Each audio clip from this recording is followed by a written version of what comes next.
नमस्कार। Electric circuit के lecture number 22 में आप सभी का स्वागत है। लाप्लास ट्रांसफॉर्म की सीरीज़ को आगे बढ़ाते हुए आज हम एक आरएलसी सर्किट का ट्रांजिएंट एनालिसिस देखेंगे। मतलब वो सर्किट जिसमें एक इंडक्टर भी लगा हुआ है, एक कैपेसिटर भी लगा हुआ है, रेजिस्टेंस भी है और सोर्स भी है। तो इस तरह के सर्किट का ट्रांजिएंट एनालिसिस हम देखेंगे। तो जैसा कि आप फिगर 11.83 में देख पा रहे हैं, आपसे कहा गया है कि t = 0 पर जो स्विच है, यहाँ पर ये स्विच दिख रहा है आपको, इसे ओपन कर दिया गया है। इससे पहले ये क्लोज था और स्टेडी स्टेट कंडीशन अचीव हो चुकी थी। तो जब आपको स्विच ओपन कर दिया है, स्विच ओपन करने के बाद जो लूप के अंदर करंट IT है उसकी वैल्यू क्या होगी, उसका मैग्नीट्यूड क्या होगा, ये आपसे पूछा गया है। तो आइए देखते हैं इसका सॉल्यूशन। लाप्लास ट्रांसफॉर्म सर्किट बनाने से पहले हमें इनिशियल कंडीशंस देखनी है। इनिशियल कंडीशंस जैसे कि जब स्विच क्लोज था तो इंडक्टर के थ्रू कितना करंट फ्लो हो रहा था और कैपेसिटर के अक्रॉस वोल्टेज कितना था। क्योंकि टाइम t = 0 से पहले स्टेडी स्टेट कंडीशन अचीव हो चुकी थी और स्विच क्लोज था, तो स्टेडी स्टेट कंडीशन में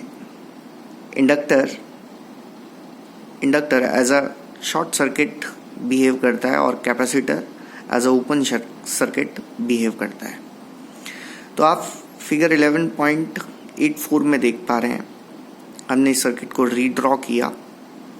रीड्रॉ कब किया, किस हिसाब से किया, जब t = 0- है, यानी जस्ट बिफोर स्विचिंग।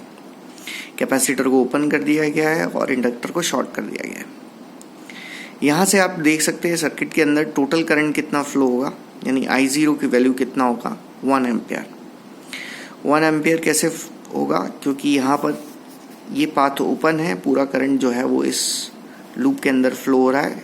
रेजिस्टेंस, केवल एक रेजिस्टेंस लगा हुआ है 1 ओम का और बैटरी लगी हुई है 1 वोल्ट की। तो करंट कितना हो जाएगा, 1/1, दैट इज़ 1 एम्पियर। वो 1 एम्पियर किसके थ्रू भी फ्लो हो रहा है, इस इंडक्टर के थ्रू भी फ्लो हो रहा है। और कैपेसिटर के अक्रॉस वोल्टेज कितना आएगा, कैपेसिटर के अक्रॉस वोल्टेज आप देख पा रहे हैं 1 वोल्ट आएगा, क्योंकि जो बैटरी का पॉजिटिव टर्मिनल है वो as good as this terminal है और बैटरी का नेगेटिव टर्मिनल जो है वो as good as this terminal है। तो हमारे पास इनिशियल कंडीशंस आ गई हैं। अब हम वो कंडीशंस देखते हैं t = 0 या t < 0 पर। हम देखते हैं सर्किट किस तरह से रिस्पॉन्ड करेगा। t < 0 पर स्विच ओपन हो गया है, कैपेसिटर के अक्रॉस 1 वोल्ट आ गया, हमने ट्रांसफॉर्म सर्किट बना लिया। ट्रांसफॉर्म सर्किट जैसा कि आप फिगर 11.85 में आप देख पा रहे हैं, इसके अंदर हमने जो है कैपेसिटर को रिप्लेस कर दिया है। V0 एक सोर्स लगा दिया है, V0/S, V0 1 वोल्ट था तो 1/S। ये कैपेसिटर का इम्पीडेंस आ गया 1/CS, C का वैल्यू 1 फैरेड है इसलिए 1/S हो गया।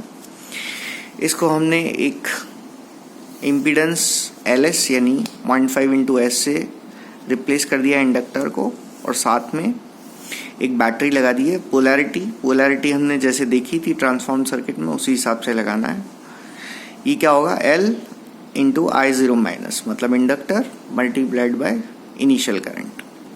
इसको रिप्लेस कर हमने इस लूप के अंदर KVL लगाया है। KVL लगाने के बाद हमने IS का वैल्यू कुछ इस तरह से आया। इसको फर्दर हमने रीअरेंज किया और पार्शियल फ्रैक्शंस किए।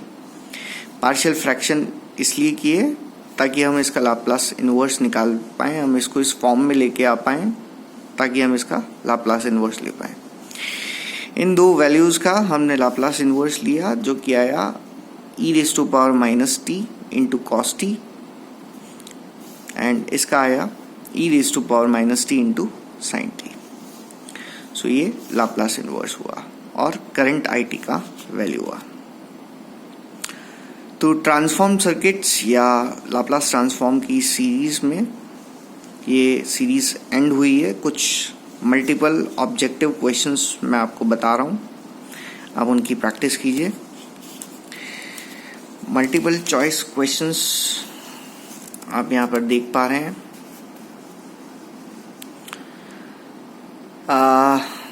हम एक दो क्वेश्चंस डिस्कस करेंगे, जैसा कि 11.3 में आपको दे रखा है।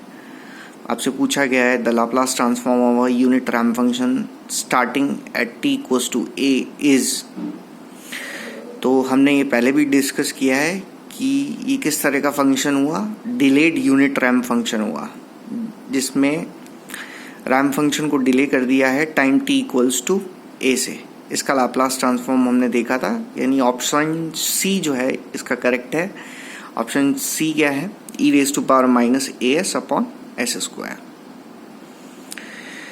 इसी तरह से 11.4 ये भी डायरेक्ट फॉर्मूले से आता है।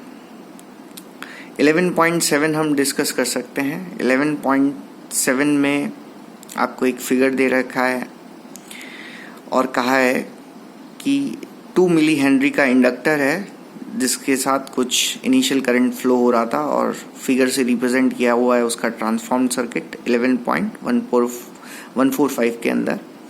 आपसे इनिशियल करंट की वैल्यू पूछी है। तो हमने पढ़ा था कि एक इंडक्टर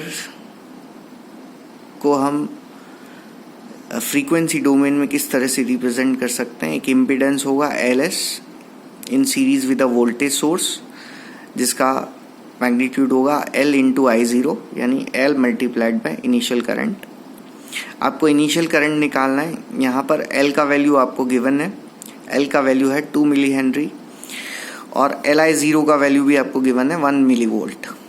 तो आप L यानी 2 इंटू 10⁻³ इंटू I0 को किसके इक्वल रख सकते हो, 1 मिली वोल्ट, यानी 1 इंटू 10⁻³ यहाँ से आपका करंट का वैल्यू आ जाएगा, और करंट का वैल्यू कितना आएगा, करीब 0.5 एम्पेयर। तो इसी तरह से आप बाकी की क्वेश्चंस भी सॉल्व कर सकते हैं। मैं आपको पिक्चर में दिखा रहा हूँ, साथ में इनके सॉल्यूशंस या जो सॉल्यूशन है, आंसर हैं, वो भी मैं आपको शो करूँगा। आप इनकी प्रैक्टिस कीजिए। किसी क्वेश्चन में कोई प्रॉब्लम आए तो आप मुझे कमेंट सेक्शन में जाकर डिस्कस कर सकते हैं।